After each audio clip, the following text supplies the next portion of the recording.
When a man begins to pull away, most women feel it before they see it. It's not in what he says, but in what he stops saying. It's not in what he does, but in what he no longer does. The good morning texts come later, the voice on the other end of the call sounds distracted, and the warmth that once felt like home begins to cool like a room that's lost its sunlight. And as women, we panic, because something inside of us believes that love should be steady, that connection should only grow deeper with time. But here's the truth. Very few people tell you men pull away not always because they've stopped caring, but because something inside them gets triggered when closeness becomes real.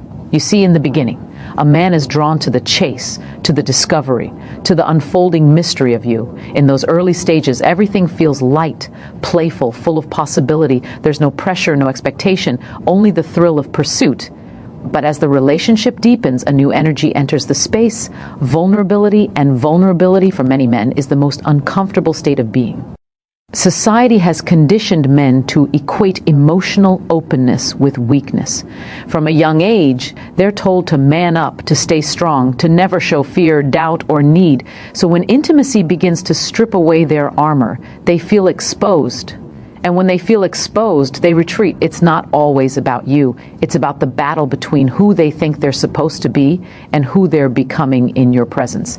Now, when a man feels that emotional pressure, he instinctively withdraws to recalibrate his sense of autonomy. It's not that he doesn't value your closeness. It's that he needs to feel he's not losing himself within it. This is something women often misunderstand. A man doesn't want to lose his independence, his sense of control, or his space to breathe. The masculine energy thrives on freedom. When he begins to feel consumed, even by something good, he pulls away not to leave but to remember who he is. And this is where many women, without realizing it, make the mistake that turns a temporary retreat into a permanent disconnection. They chase, they question, they confront, they demand reassurance.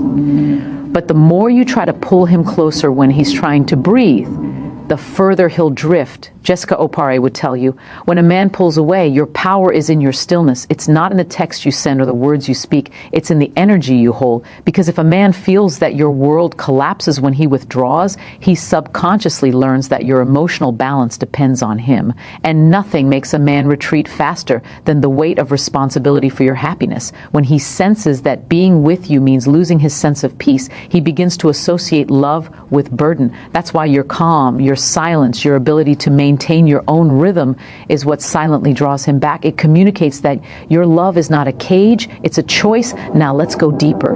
There are 5 emotional triggers that cause a man to pull away when things get serious. The first is fear of inadequacy. When a man starts to truly care for a woman, he subconsciously begins evaluating himself through her eyes. He wonders if he's good enough, if he can meet her emotional, financial, or spiritual expectations.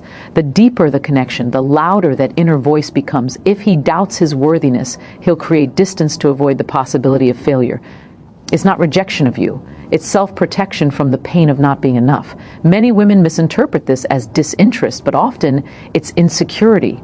The second trigger is loss of autonomy. As emotional closeness builds, a man starts to sense that his identity is being absorbed into us. For a man who hasn't yet mastered emotional intimacy, this feels like a threat to his individuality. He fears that love will require him to surrender the parts of himself that make him feel powerful, his solitude, his freedom, his ability to decide without explanation. So he retreats, not to escape you, but to reclaim himself. If in those moments you chase or overanalyze, it confirms his fear that love equals control. But if you stay grounded and self-assured, he sees that love with you doesn't erase him, it expands him. The third trigger is emotional fatigue. When men enter relationships, they often don't know how to process emotional energy. If a woman communicates her emotions through intensity, or if the relationship constantly demands emotional negotiation, it overwhelms him.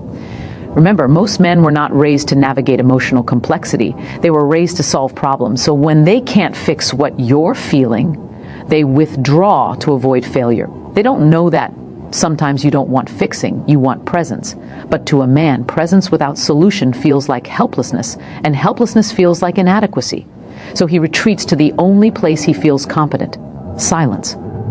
The fourth trigger is unfamiliar vulnerability. When love becomes real, when he starts opening up, sharing childhood memories, fears, dreams, it creates a sense of exposure that feels alien. For a man, love is not just emotional intimacy, it's spiritual surrender. And surrender requires trust.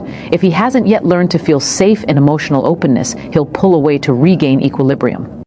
This is why men often withdraw right after deep emotional moments, not because they regret them, but because they need to recover from them. They're learning to feel, and feeling takes energy. The fifth trigger is anticipation of rejection. When a man truly begins to care, he also begins to fear loss. He projects the pain of possible heartbreak into the present and starts distancing himself as a defense mechanism. It's a subconscious attempt to control the narrative. If I leave first, I won't be hurt later. This behavior is rooted in fear, not arrogance. The more he cares, the more vulnerable he feels. And unless he's emotionally mature enough to recognize this pattern, he'll run from the very thing he craves most, love that makes him feel alive. Now here's the paradox. When a man pulls away, he's not asking for distance, he's asking for safety. The feminine energy's instinct is to close the gap, to restore connection through communication. But the masculine energy's instinct is to find safety through space. So the more you try to pull him in, the more you threaten the safety he's trying to reclaim. The key is not to abandon love, but to understand polarity. Let him have his space without resentment. Let him feel your calm without words, because in silence, he rediscovers that being with you doesn't cost him his freedom. It gives him balance. Men are not afraid of love. They're afraid of dependency. They fear becoming so emotionally invested that they lose control of their inner stability. That's why women who embody calm confidence, who can love deeply yet remain self-contained, are magnetic. They're rare. Their energy says, I love you, but I don't need to chase you to prove it. That energy is irresistible to the masculine because it mirrors what he secretly seeks, freedom within connection. So when he starts pulling away, resist the urge to panic. Don't send paragraphs asking what's wrong. Don't analyze every text. Don't weaponize silence as manipulation. Simply return to yourself. Fill your space with things that make you feel alive. Music, friends, self-care, purpose. Let your energy remain abundant so that when he looks back, he sees a woman who glows, not one who waits in the dark. Because the truth is, when you stop chasing, the energy that made him pull away begins to dissolve. A man will always come back to peace. If your presence feels like peace, not pressure, he will remember. He will return not because you begged, but because he realized that distance from you is distance from harmony. Love that's rooted in freedom always finds its way home. When a man begins to return after pulling away, he does so quietly. He doesn't announce his intentions. He tests the waters. Maybe he texts you casually, comments on your story, or asks how you've been, but this is not yet a reunion. It's a check for safety. He's observing, not your words, but your energy. He's wondering, will she punish me for leaving? Will she need an explanation? Or will she simply meet me where I am? You see, a man doesn't always return to the woman who loved him most. He returns to the woman who made him feel most at peace. When he senses that your energy hasn't turned bitter, that your self-worth remained intact, something inside him softens. He remembers why he felt drawn to you in the first place. Not because you filled his world, but because you never asked him to shrink to fit yours. But here's the irony. When he comes back, he's not looking for your forgiveness. He's looking for your stability. He wants to feel that your love remains a calm ocean, not a storm of resentment. That's why you must master emotional neutrality. The ability to feel everything yet express nothing that disrupts your inner peace. It doesn't mean you suppress emotion, it means you channel it into wisdom. Because the truth is, when a man feels he has to explain himself to prove his love, he grows defensive. But when he feels understood, without pressure, he feels safe. And safety to a man is what love feels like. So how do you respond when he pulls away and later returns? The answer lies in emotional self-mastery. Do not welcome him with desperation, nor reject him with pride. Simply observe. Let his consistency prove his intentions. A man's sincerity is not in his words after distance. It's in his effort after silence. If he reaches out but continues the same patterns, inconsistency, avoidance, emotional distance, understand that he's not back for connection, he's back for comfort. And you, my dear, must know the difference. Jessica Opare often says that love is not a reward for persistence, it's the reflection of mutual readiness. If he's not emotionally ready, no amount of your effort will build the bridge for him. You cannot mother a man into maturity. You can only model peace, because peace, more than beauty, more than charm, more than desire, is what the masculine ultimately craves. Now let's talk about the emotional pattern beneath this behavior, the push and pull cycle. This pattern emerges when a man's need for connection collides with his fear of dependency. It's subconscious, but it follows a predictable rhythm. First comes pursuit. He feels drawn to you, your warmth, your energy, your uniqueness. Then comes connection, vulnerability, laughter, shared memories. But then, just when things feel right, his subconscious whispers, "Be careful. You're losing control." That's when he begins to pull back.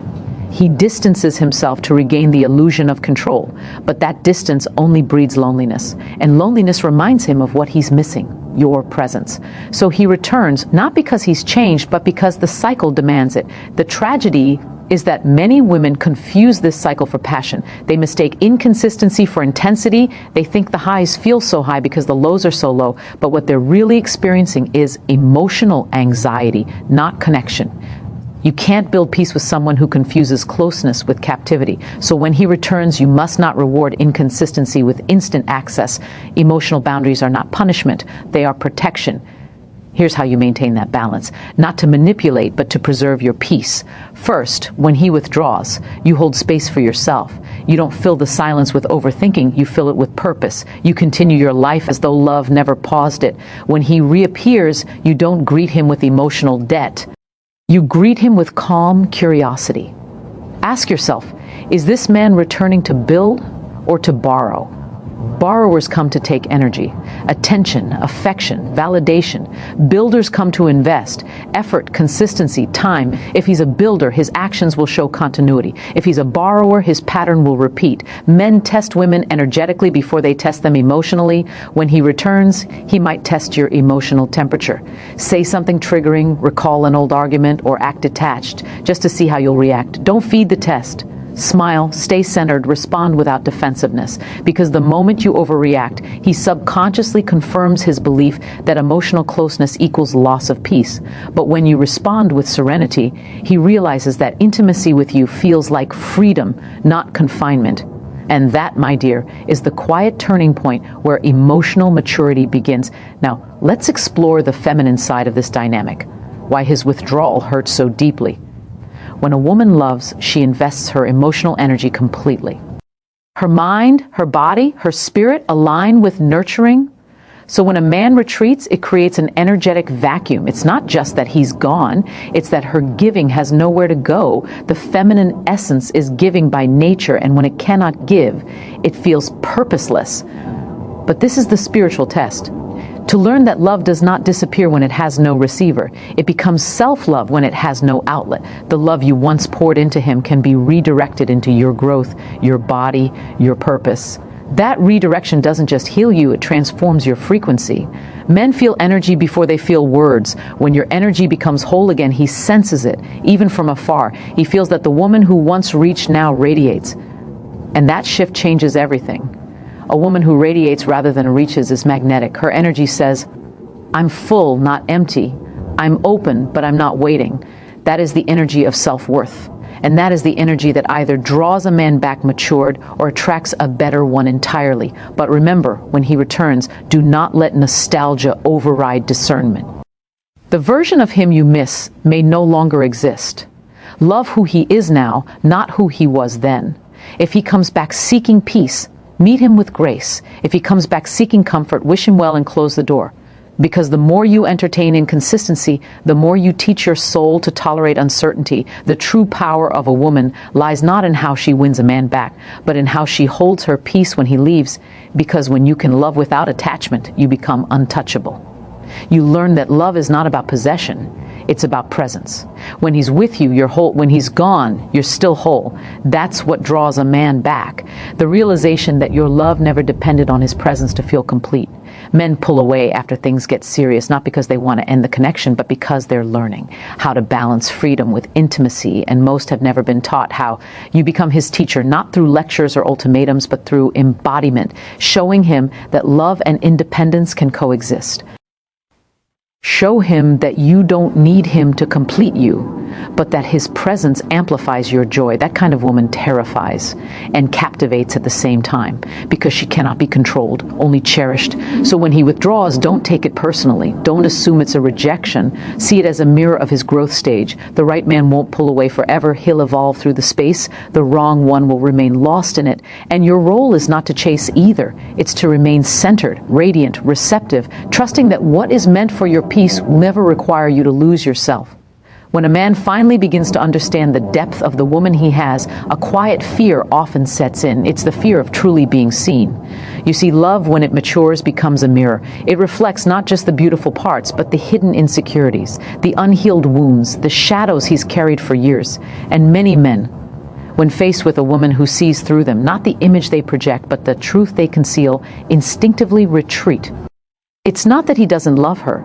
It's that he's terrified of being known, because being known means being vulnerable. And vulnerability, for a man conditioned to be strong, feels like weakness. But the irony is, the man who avoids vulnerability ends up becoming weaker than he ever imagined, because he loses the one thing that could have made him whole.